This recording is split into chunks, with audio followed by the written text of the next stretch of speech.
Why is the FCS opponent rule important for college football bowl games? Imagine a team winning a bunch of games, but most of those wins come from playing weaker teams. That's where the FCS opponent rule comes into play.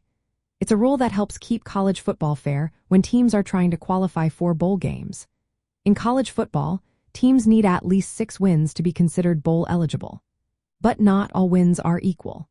Wins against football championship subdivision teams count only if those teams meet certain scholarship standards. This means the FCS team must have awarded at least 90% of the maximum allowed football scholarships over the past 2 years. This rule makes sure the FCS opponent is a real competitor and not just a team that's easy to beat. Without this rule, teams could schedule many games against weaker FCS teams just to reach the 6-win mark.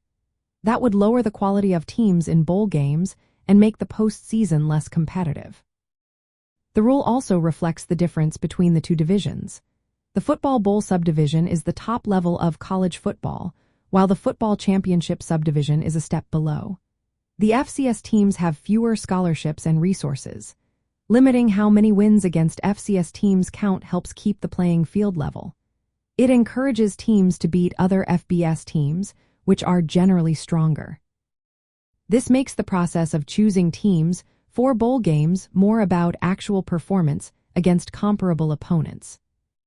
Teams often schedule at least one FCS game early in the season. They do this to help reach bowl eligibility without risking too much. But because only one FCS win counts, teams must also beat other FBS teams to qualify. Some programs prefer not to schedule FCS opponents at all, choosing tougher matchups instead. During the 2020 season, the NCAA temporarily relaxed these rules because of COVID-19.